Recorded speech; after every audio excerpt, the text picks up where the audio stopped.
బేతాళ కథలు ఆత్మాభిమానం.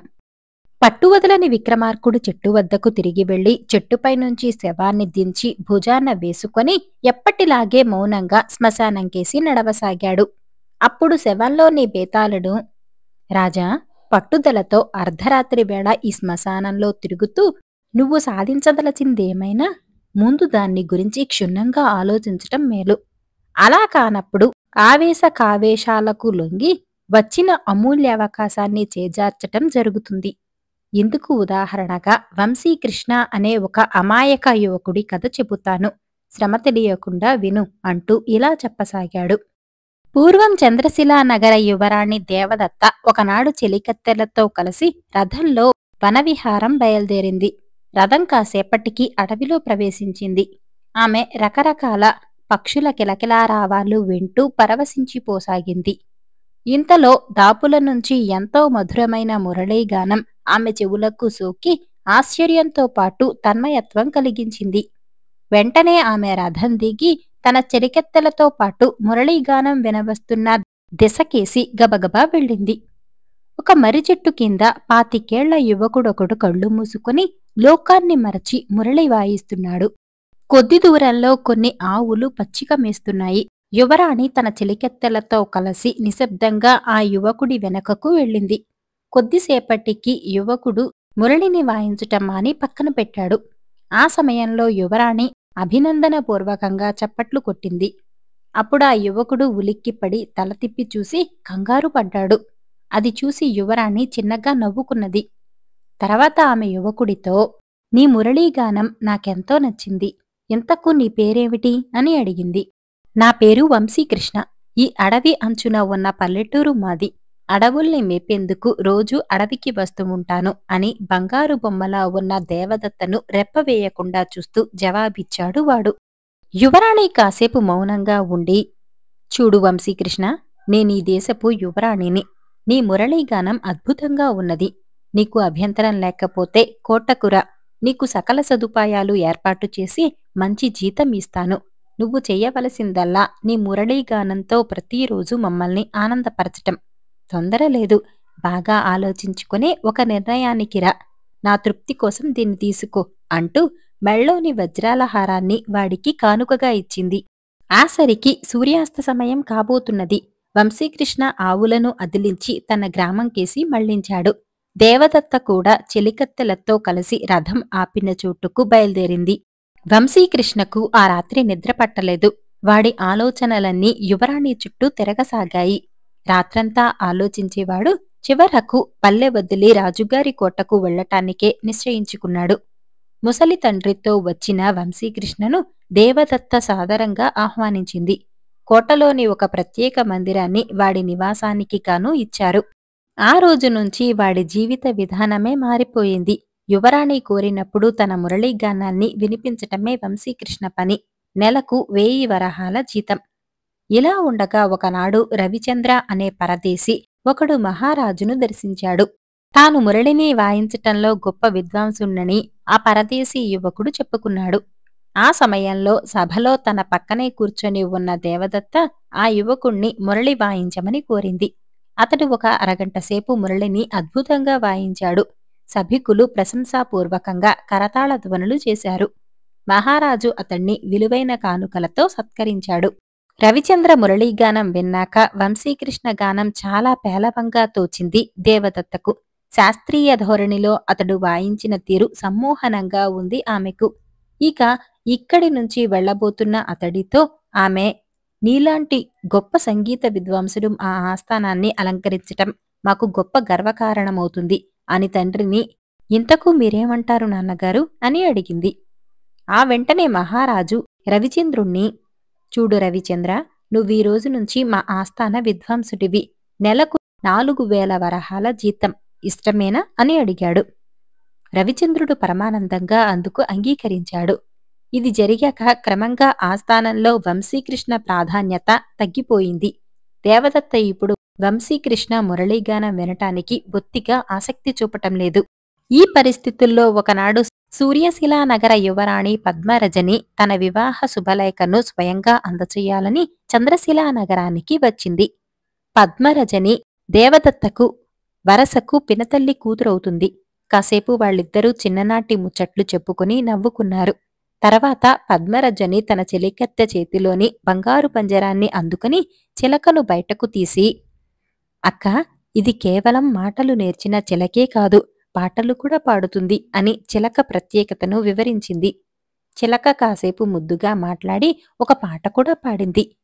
దేవదత్త దాని ప్రావీణ్యానికి అబ్బురపోయి చిలుకను ముద్దు పెట్టుకుంది. అబ్బా, నీ ముద్దు ఎంత తీయగా ఉందో అన్నది చిలుక. దాని మాటలకు ఆ అక్కా చెల్లెళ్ళు విరగబడి నవ్వారు. ఆ సాయంత్రం కాలక్షేపం కోసం ఉద్యానవనంలో వంశీకృష్ణ మురళీగాన కచేరీ ఏర్పాటు చేసింది దేవదత్త. రవిచంద్రుడు ఆ రోజు ఏదో అత్యవసరమైన పనిమీద పొరుగురు వెళ్లటంతో వంశీకృష్ణకు ఈ అవకాశం లభించింది. వంశీకృష్ణ మురళీగానం పద్మరజనీని బాగా ఆకట్టుకుంది. ఆస్థానంలో అందరూ అభిమానించే మరొక గాయకుడు ఉన్నాడని ఆమె విని ఉండటంతో దేవదత్తను, అక్కా, ఎంత చక్కగా మురళీగానం చేయగల వాళ్ళు చాలా అరుదు. నీకు అభ్యంతరం లేకపోతే రేపు వంశీకృష్ణను నా వెంట పంపించు, అక్కడ నాకు మంచి కాలక్షేపంగా ఉంటాడు అని అడిగింది. అలాగే రజని, కాని వెళ్లేటప్పుడు నీ చిలుకను మాత్రం ఇక్కడ వదిలి వెళ్లాలి సుమా అన్నది దేవదత్త మందహాసం చేస్తూ. నిరభ్యంతరంగా తీసుకో, దాని మాటలు పాటలు విని విని నాకు విసుగు పుట్టింది అన్నది పద్మరజని. అంతవరకు వాళ్ల సంభాషణ మౌనంగా వింటున్న వంశీకృష్ణ కల్పించుకుని, మన్నించండి యువరాణి, నేను రేపే మా స్వగ్రామం వెళ్లిపోవాలని నిశ్చయించుకున్నాను అన్నాడు. నువ్వు జీతం గురించి ఆలోచిస్తున్నావేమో, ఇక్కడ ఇస్తున్న దానికంటే మరి 400 వరహాలు ఎక్కువగా ఇస్తాం, సరేనా అని అడిగింది పద్మరజని వంశీకృష్ణను ఒప్పించాలని. కాని వంశీకృష్ణ దృఢస్వరంతో, క్షమించండి యువరాణి, మీరెంత జీతం ఇచ్చినా నేను మీ వెంట రాను, నా నిర్ణయానికి తిరుగులేదు అన్నాడు. బేతాళుడి కథ చెప్పి, రాజా, వంశీకృష్ణ తనకు సూర్యశిల నగర యువరాణి పద్మరజని ఇవ్వజూపిన అమూల్య అవకాశాన్ని చేజార్చుకోవటం మూర్ఖత్వం అనిపించుకోదా? అంతేకాక అతడికి తనలా కాక సంగీత శాస్త్ర జ్ఞానంతో మురళి వాయించే రవిచంద్ర మీద అసూయ ఉన్నదని మనం భావించటం పొరపాటు కాదనుకుంటాను. పైగా అతడికి తన ఉన్నతికి కారణమైన యువరాణి దేవదత్త పట్ల కృతజ్ఞతాభావం ఏమాత్రం ఉన్నట్లు కనపడదు. అది సరికాదనుకుంటే ఆమె మాటను కాదనక పద్మరజని వెంట వెళ్లిపోయేవాడు కదా. ఈ అన్ని కారణాల వల్ల వంశీకృష్ణ అసూయపరుడు, మూర్ఖుడు, కృతజ్ఞుడు అనేకాక తనలో ఇతరుల పట్ల పెంచుకున్న ఆవేశకావేశాలకు లొంగిపోయి నిర్ణయాలు చేసే తత్వం కలవాడన్నది నిర్వివాదాంశం కదా. ఈ సందేహాలకు సమాధానం తెలిసి కూడా చెప్పకపోయావో నీ తల పగిలిపోతుంది అన్నాడు. దానికి విక్రమార్కుడు, వంశీకృష్ణ పద్మరజని కోరిన విధంగా సూర్యశిల నగరానికి వెళ్ల నిరాకరించటానికి పైన చెప్పినవేవీ కారణాలు కాదు. అతడు తిరిగి స్వగ్రామం వెళ్లిపోవాలనుకోవటానికి అర్థంలేని ఆవేశం కారణం అనడం పెద్ద పొరపాటు. దేవదత్త కనీసం మాట మాత్రంగానైనా అతడి అభిప్రాయం తెలుసుకోకుండా అతన్ని పద్మరజని వెంట పంపటానికి సిద్ధపడింది. ఇది వంశీకృష్ణ ఆత్మాభిమానాన్ని తీవ్రంగా గాయపరచింది. సహజంగా బానిసలను మాత్రమే వాళ్ల ఇష్టాయిష్టాలతో నిమిత్తం లేకుండా వాళ్ల యజమానులు క్రయ విక్రయాలు జరుపుతూ ఉంటారు. చిలుకను తనకు ఇచ్చి వంశీకృష్ణను తీసుకువెళ్లమని దేవదత్త పద్మరజనికి చెప్పింది. ఇది విన్న వంశీకృష్ణ తన ఆత్మగౌరవాన్ని, వ్యక్తిత్వాన్ని కాపాడుకునేందుకు పద్మరజని వెంట వెళ్లటానికి నిరాకరించాడు. ఇందులో మూర్ఖత్వానికి, కృతజ్ఞతకు ఆస్కారం లేదు అన్నాడు. రాజుకు ఈ విధంగా మౌనభంగం కలగగానే బేతాళుడి శవంతో సహా మాయమై తిరిగి చెట్టెక్కాడు. ఏది ధర్మం రాసినవారు మాచిరాజు కామేశ్వరరావు గారు. పట్నంలో పుట్టి పెరిగిన నీరజకు మొదటిసారిగా పల్లె గ్రామాన్ని చూసే అవకాశం కలిగింది. తన మేనమామ పెద్ద కూతురు పెళ్లికి ఆమె ఆ కొండచెరియ గ్రామానికి వచ్చింది. ఆమె తండ్రి నీలకంఠం పట్నంలో పెద్ద వజ్రాల వ్యాపారి. సొంత చెల్లెలి కూతురు పెళ్లి అని ఎలాగో వీలు కల్పించుకుని కుటుంబంతో బయలుదేరి వచ్చాడు. వధూవరుల మీద అక్షతలు చల్లి ఆదరాబాదరాగా పెళ్లి భోజనం అయిందనిపించి తిరుగు ప్రయాణం అయ్యాడు నీలకంఠం. నీరజ తండ్రితో, నేనిక్కడ ఒక్క వారం రోజులుండి వస్తాను. ఈ పల్లెటూరి చుట్టూ ఉన్న తోటలు, కొండలు నాకెంతో బావున్నాయి అన్నది. నీలకంఠం ఆ మాటలకు ఏదో అభ్యంతరం చెబుతూ ఉంటే ఆయన రెండో మేనకోడలు కమల కల్పించుకుని, అవును మామయ్య, నీరజకు ఈ చుట్టుపక్కల చూడవలసినవన్నీ చూపించి నేనే స్వయంగా తీసుకువచ్చి మీ ఇంట దిగపెడతాను, సరేనా అన్నది. పక్కనే ఉన్న నీలకంఠం చెల్లెలు నీరజ సరదాను కాదనకు అన్నయ్య అన్నది. ఇక చేసేది లేక నీరజకు ఎన్నో జాగ్రత్తలు చెప్పి తిరుగు ప్రయాణం అయ్యారు నీలకంఠం దంపతులు. నీరజకు ఆ గ్రామంలోని మామిడి తోటలు నచ్చాయి.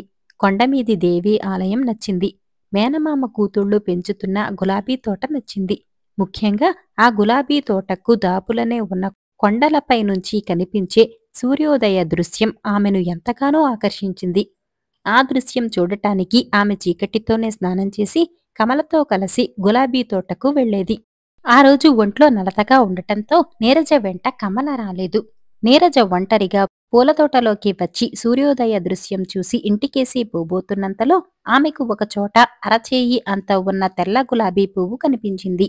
ఆమె దాన్ని కోసేందుకు కొమ్మను వంచే సమయంలో పాదం మీద చురుక్కున ఏదో ముళ్ళు గుచ్చుకున్నట్లు అయింది. ఆమె అబ్బా అంటూ కొమ్మను వదిలి పాదంకేసి చూసుకున్నది. అక్కడ సూదితో గుచ్చినట్లుగా 2 బొట్ల రక్తం. అంతలో పక్కనున్న పొదల్లోకి జరజరా పాకిపోతున్న నల్లత్రాచు.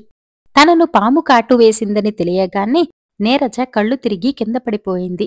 ఆ తర్వాత నీరజకు మళ్లీ స్పృహ వచ్చేసరికి ఒక కుటీరం వంటి ఇంట్లో మంచం మీద ఉన్నది. ఆమె పక్కనే కుర్చీలో కూర్చొని ఆమెకేసి పరీక్షగా చూస్తున్నాడు ఒక యువకుడు. నీరజ కళ్ళు తెరవటం చూసి ఆ యువకుడు తృప్తిగా తలాడించి, ఇక భయమేమీ లేదు, ఇప్పుడెలా ఉంది, కళ్ళేమన్నా తిరుగుతున్నాయా అని అడిగాడు. అలాంటిదేమీ లేదన్నట్లు నీరజ తలాడించి లేవబోయేంతలో యువకుడు, మరి కాసేపు కదలకుండా పడుకో, ఒంటరిగా గులాబీ తోటలో పడి ఉండటం చూశాను. మీ వాళ్లకు సంగతి చెప్పి ఇక్కడికి తీసుకువచ్చి చికిత్స చేశాను అన్నాడు. అంతలో అక్కడికి వచ్చిన నీరజ మేనత్త, మేనమామలు స్పృహలో ఉన్న నీరజను చూసి చాలా సంతోషపడ్డారు. నీరజ మేనత్త యువకుడి 2 చేతులు పట్టుకుని, బాబూ రాజేశం, మా నీరజకు పునర్జన్మను ప్రసాదించావు.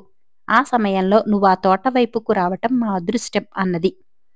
నీరజ మేనమామ ఆమెను ఇంటికి తీసుకుపోతానన్నాడు. అయితే రాజేశం అందుకు అభ్యంతరం చెబుతూ, ఈ రోజుకి ఈమెను ఇక్కడే విశ్రాంతి తీసుకొనివ్వండి. నేనిచ్చిన మందు పూర్తిగా పనిచేసిందో లేదో చూడవలసిన అవసరం ఉంది కదా అన్నాడు. మర్నాడు నీరజ పూర్తిగా కోలుకొని ఇంటికి వెళ్ళాక ఆమె మేనత్త రాజేశం గురించి వివరంగా చెప్పింది. అతడి తండ్రి గ్రామంలో ఉన్న కొద్ది పొలం వ్యవసాయం చేసుకుంటూ గ్రామస్తులకు, చుట్టుపక్కల గ్రామాల వారికి ఉచిత మూలికా వైద్యం చేస్తూ ఉండేవాడు. ఏడాది క్రితం ఆయన పోయినప్పటి నుంచి తండ్రి వారసత్వంగా ఉచిత వైద్యం కొనసాగిస్తున్నాడు రాజేశం. నీరజను రాజేశం అందంతో పాటు అతడి ఓర్పు, పరోపకార గుణం అమితంగా ఆకర్షించాయి. తన ప్రాణాలను కాపాడిన అతడి మీద ఆమెకు ఎంతో కృతజ్ఞతాభావం ఏర్పడింది. ఆమె ఆ గ్రామంలో ఉన్న వారం రోజులు సాయంత్రం వేళల్లో రాజేశంతో కబుర్లాడుతూ కాలం గడిపింది. తిరిగి వెళ్లే రోజున రాజేశంతో ఆమె తన మనసులోని మాట చెప్పేసింది. నాకు పునర్జన్మ ప్రసాదించిన నిన్ను పెళ్లి చేసుకోవటం నా ధర్మంగా భావిస్తున్నాను. నీకేమైనా అభ్యంతరమా అని సూటిగా అడిగిందామె. రాజేశం కొంచెంసేపు ఆలోచిస్తూ ఊరుకుని, మీ కుటుంబం గురించి విన్నాను. మీ అంతస్తు ఎక్కడా, నా అంతస్తు ఎక్కడా అన్నాడు. ఆ జవాబుకు నీరజ తెల్లబోయి అంతలోనే తేరుకుని, ఇక్కడ అంతస్తుల ప్రసక్తి లేదు. నేను నిన్ను మనస్ఫూర్తిగా ఇష్టపడుతున్నాను. నేనంటే నీకిష్టమో కాదో చెప్పు అన్నది. రాజేశం వెంటనే, మన ఇష్టాల మాట అలా ఉంచుదాం.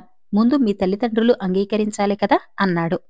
ఆ సంగతి నేను చూసుకుంటాను అని నీరజ అక్కడ్నుంచి బయలుదేరి పట్నం తిరిగి వస్తూనే తల్లిదండ్రులకు జరిగిందంతా చెప్పి, నా ప్రాణదాత రాజేశమే నా కాబోయే భర్త అని తిరుగులేని మాటగా చెప్పేసింది.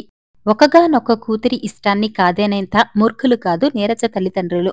ఆ మర్నాడే రాజేశంతో అన్ని విషయాలు మాట్లాడేందుకు బయలుదేరి వెళ్లాడు నీలకంఠం. ఆ రోజు చీకటి పడి నీలకంఠం ఇంటికి తిరిగి వస్తూనే కూతురితో, భార్యతో ఈ పెళ్లి జరగదు అన్నాడు పట్టరానంత కోపంతో. ఇది విని నీరజ నివ్వెరపోయింది. ఆమె తండ్రిని ఏదో అడగాలనుకున్నది కాని నోట మాట పెగలలేదు. భార్య అడిగిన మీదట నీలకంఠం, పెళ్లి జరిగాక అతను పట్నం వచ్చి నా వ్యాపారం చూసుకోడట. తండ్రి నుంచి వారసత్వంగా వచ్చిన వైద్య విద్యను గ్రామంలో ఉండి కొనసాగించటం తన ధర్మం అంటున్నాడు. ఈ ఇంటికి అల్లుడైనా కొడుకైనా నీరజ భర్తే. అటువంటప్పుడు ఈ ఇంటి అల్లుడిగా నా వ్యాపారం నడపవలసిన ధర్మం అతడికి లేదా? ఎంత నచ్చచెప్పి చూసినా అతడు ససేమీరా నా మాట వినలేదు అని చెప్పాడు. నీరజకు తండ్రి మాటల్లో దోషమేమీ కనిపించలేదు. ఈ విషయంలో రాజేశాన్ని నిలదీయాలని మర్నాడు ఉదయం ఆమె మేనమామ గ్రామానికి బయలుదేరి సరాసరి రాజేశం ఇంటికి వెళ్ళింది. అప్పటికి మిట్ట మధ్యాహ్నమైంది. ఆ సమయంలో భోజనం ముగించి చేతులు కడుక్కుంటున్న రాజేశం ఆమెను చూసి, మంచి ఎండన పడి వచ్చావు, అలా కూర్చో, క్షణంలో వంట చేసేస్తాను అన్నాడు. అయితే నీరజ వచ్చే కోపాన్ని ఆపుకుంటూ, ముందు మా మేనమామ వాళ్ళ ఇంటికి వెళ్ళి కడుపుబ్బా తిని ఇటు వచ్చాను, అవసరంగా నీతో మాట్లాడాలి అన్నది. సరే, అదేదో ప్రారంభించు అన్నాడు రాజేశం అమాయకంగా. వెంటనే నీరజ, ధర్మం గురించి చాలా చాలా మాట్లాడి మా నాన్నను పంపేశావట. కొడుకుగా మీ నాన్నగారి వృత్తి చేపట్టటం నీకెంత ధర్మమో, కూతురుగా మా నాన్నగారి వ్యాపారం చక్కగా సాగిపోతూ ఉండాలని కోరుకోవటం నాకు మాత్రం ధర్మం కాదా? ధర్మం పాటించటంలో ఆడా మగ తారతమ్యాలు దేనికి అన్నది ఉక్రోషంగా. రాజేశం ఆ మాటలు విని చిన్నగా నవ్వుతూ పక్కన బల్ల మీద పళ్ళెల్లో ఉన్న మామిడి ముక్కలను ఆమెకు చూపుతూ, ముందు తీయటి ఈ మామిడి పండు ముక్కలు తిని కోపం తగ్గించుకో అన్నాడు. చెప్పానుగా ఇంతకు ముందే తృప్తిగా భోజనం చేశానని, ముందు నా ప్రశ్నకు సమాధానం కావాలి అన్నది నీరజ పంతంగా. ఇంతలో వీధివాకిటి నుంచి ఒక బిచ్చగాడు, కాలే కడుపుకు ఇంత ముద్దేసి ప్రాణాలు నిలబెట్టండమ్మా అంటూ నీరసంగా కేకవేశాడు. రాజేశం వెంటనే మామిడి ముక్కలున్న పళ్ళెం తీసుకుని బయటకు పోయి వాటిని బిచ్చగాడి జోలెలో వేసి తిరిగి వస్తూనే, నువ్వు కడుపు నిండా తిని ఉన్నదానివి ఆ పళ్ళ ముక్కల్ని ఆకలితో అలమటించేవాడికి వేయటం ధర్మం.